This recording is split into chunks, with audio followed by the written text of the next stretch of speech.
देश का एक छोटा सा गांव भटपुरा, उस गांव के अंदर कहते हैं कि सज्जन लोग रहते हैं, हिंदू रहते हैं, मुसलमान रहते हैं, सब लोग रहते हैं। और उस गांव की पीड़ा आपको समझ नहीं आएगी। कहते हैं कि आवारा पशुओं ने लोगों को परेशान कर रखा है, लेकिन इस गांव को तो आवारा मुर्गियों ने परेशान कर रखा है।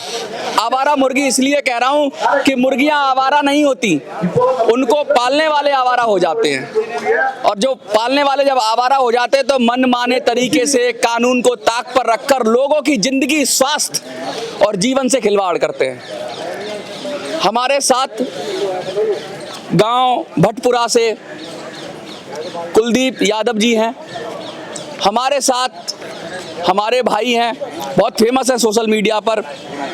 तो हिंदू भी हैं, मुसलमान भी हैं, और सब परेशान हैं मुर्गियों से। और आखिर ये मुर्गी है कि मानती ही नहीं।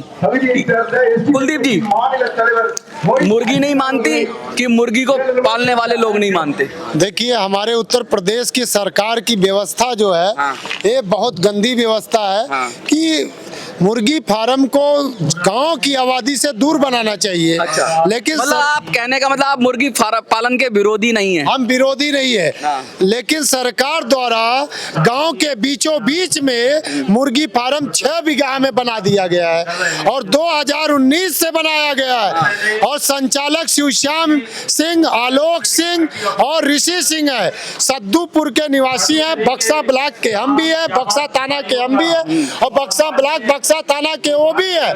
लेकिन हमारे गांव भटपुरवा में 6 बीघा जमीन लेकर 2019 में मुर्गी फार्म वो संचालन कर रहे हैं। और गांव के लोगों द्वारा जिला मजिस्ट्रेट और आला अधिकारियों को ज्ञापन दिया गया 2019 से निरंतर, लेकिन ये सरकार सो रही है और हमारे गांव में लोग मर रहे हैं। बढ़ती बीमारियां, टीबी, मिर्गी, बुखार, खांसी, और गांव में मक्खियां तक हो रही है मुर्गी फार्म के प्रदूषण से। और मेरा घर तो 50 मीटर मुर्गी फार्म से दूर पे है, और इतना बड़ा मुर्गी फार्म है कि वहां पे सांस लेना मुश्किल हो रहा है। मेरे अभी 6 महीने के 2 छोटे छोटे जुड़वा बच्चे हैं, एक 4 साल की बिटिया है। मैं जौनपुर शहर में मजबूर होकर रख रहा हूँ क्योंकि उन्हें ऑक्सीजन चाहिए, शुद्ध ऑक्सीजन चाहिए।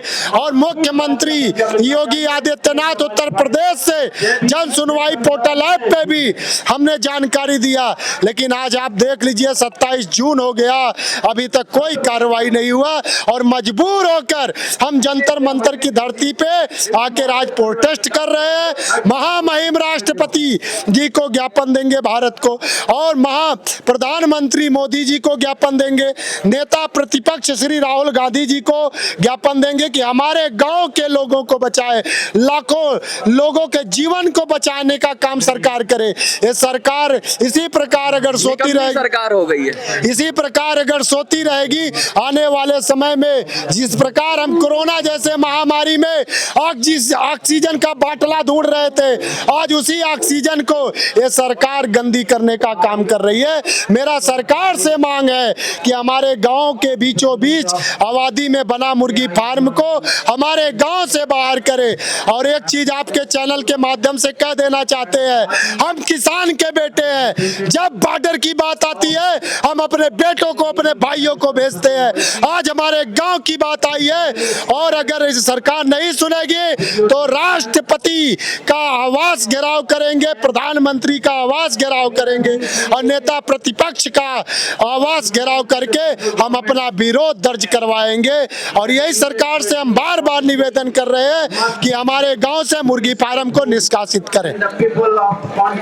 हिंदू, मुस्लिम, सिख, ईसाई आपस में है भाई भाई। आप एक मुस्लिम हैं, और अक्सर ये हो जाता है कि कोई भाई मुसलमान ही मुर्गी पालन करता होगा, या मुसलमानों की वजह से मुर्गियां पाली जाती हैं, वो लोग ज़्यादा उसका मुर्गियों को मतलब जो भोजन में इस्तेमाल करते हैं। यहाँ तो आप भी आ गए इस धरने में, भाई ऐसा क्या हो गया कि हिंदू मुसलमान साथ खड़े हुए हैं और सरकार कुछ नहीं कर रही? देखिए, जैसा कि अभी आपने कहा कि हिंदू मुस्लिम सिख ईसाई सब हैं मिलके भाई भाई, इसमें कोई दो राय नहीं है, इसमें कोई शक भी नहीं है। अच्छा। हिंदू मुस्लिम हम नाम है। हाँ। और जैसे हम वतन हम नाम है। हम वतन हम नाम, और जैसे कहते हैं ना कि दो जिस्म एक जान, बिल्कुल वही हिसाब है। ये जो मसला है ये जौनपुर जिला है, ये साफ सफाई का मसला है। भटपुरा गांव जो है, जो कुलदीप भाई, मैं इनके गांव के पास में ही रहता हूँ। वहाँ भी फर्क आ रहा है उसका। सुनिए, एक तरफ हमारे देश की जो सरकार है वो स्वच्छ अभियान चला रही है, स्वच्छता अभियान जी। हमारी दुश्मनी वहाँ के मुर्गी फार्म वाले से या किसी से नहीं है, सिर्फ हम ये चाहते हैं कि मुर्गी फार्म जो गांव से हटकर दूर हो जाए, दूर चला जाए। जो वहाँ की हवा है वो प्रदूषित हो रही है, बच्चों में बीमारियां हो रही हैं, वहाँ के गांव वालों में बीमारी। ये हमारी लड़ाई नहीं है, हमारी निजी लड़ाई नहीं है, ये पूरे जिले की, पूरे गाँव की लड़ाई है। पूरे जिले की, पूरे गांव की। कुलदीप भाई, पूरी दुनिया की लड़ाई लड़ते मैंने आपको देखा है, समाज की लड़ाई लड़ते हुए, देश में बड़े बड़े मुद्दों पर आप बहस करते हैं, बात करते हैं। एक छोटे सी मुर्गी ने परेशान कर दिया आपको। ये क्या लगता है कि जब अपने परिवार पर बात आई तो ज्यादा मुश्किल हो गया?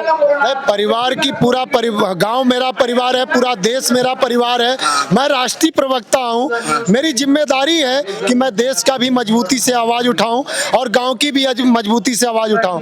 मैं जब गांव में जाता हूं तो मेरे माँ, मैं भारत माता को, देश को भारत माता कहता हूं, और जिस माँ ने मुझे जन्म दिया है उसको भी माँ कहता हूं।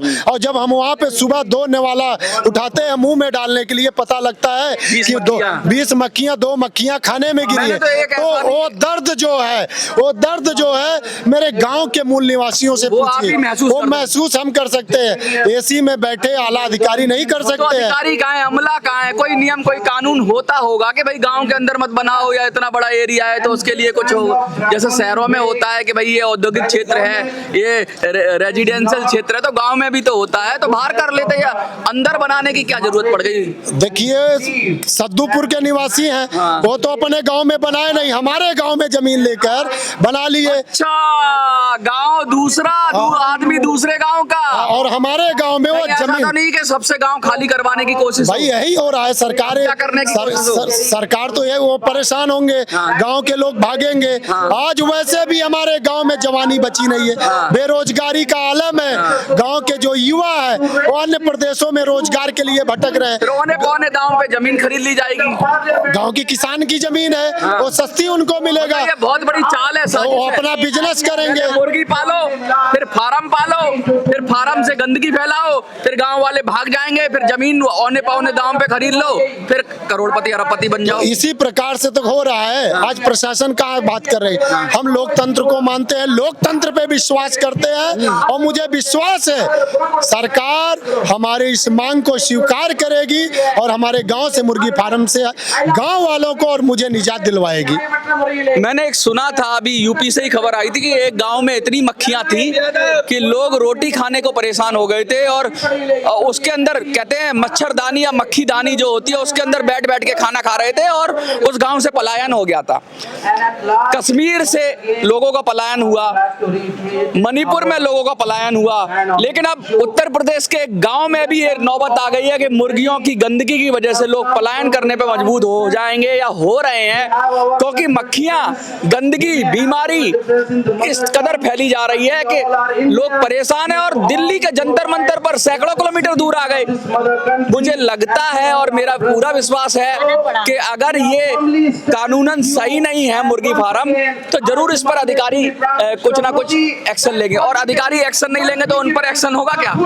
हम आए हैं इसी उम्मीद में आए हैं कि अगर उत्तर प्रदेश की सरकार कार्रवाई नहीं कर रही है तो हमारे देश के प्राइम मिनिस्टर, प्रधानमंत्री जो हमें कहा करते थे हर चौक चौराहे पे आपको जवाब देने के लिए तैयार है, आज हमारा गांव और 6-7 गांव जो अगल बगल है सब ये मुर्गी फार्म के प्रदूषण और गंध से परेशान है। मुर्गियों का आतंक है, मुर्गियों का आतंक एक किस्म का आतंकवाद है, ये भी एक किस्म का आतंकवाद है, मुर्गी आतंकवाद। ये मुर्गी आतंकवाद ही कहा जा सकता है। हम सब परेशान है, लेकिन उत्तर प्रदेश की सरकार जो सो रही है, हम उम्मीद करते हैं कि महामहिम राष्ट्रपति भारत इस पे संज्ञानता से लेते हुए कठोर कदम उठाएंगे, क्योंकि हमारे गांव में सभी समुदाय के लोग रहते हैं, ब्राह्मण भी है, क्षत्रिय भी है, वैश्य भी है, शूद्र भी है, एससी भी है, ओबीसी भी है, दलित भी है, आदिवासी है।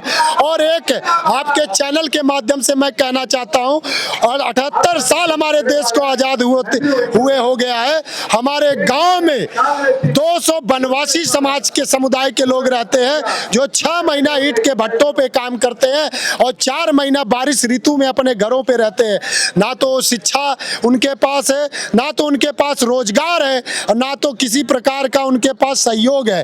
वो राशन पे जीने का काम करते हैं और मजबूरी की वजह से उनके बच्चे पढ़ नहीं पाते हैं। हमारे देश की राष्ट्रपति भी इस विषय पे गंभीरता से सोचने का कार्य करे। मैं तो यही कहूंगा कि बहुत सारे आतंकवाद देखे हमने, नार्को टेररिज्म देखा हमने, टेररिज्म देखा हमने, लेकिन ये खास किस्म का मुर्गी आतंकवाद हमें पहली बार देखने को मिला और सुनने को मिला कि भाई मुर्गी को भी हथियार बनाकर गांव के गांव खाली कराए जा सकते हैं। आपको क्या लगता है?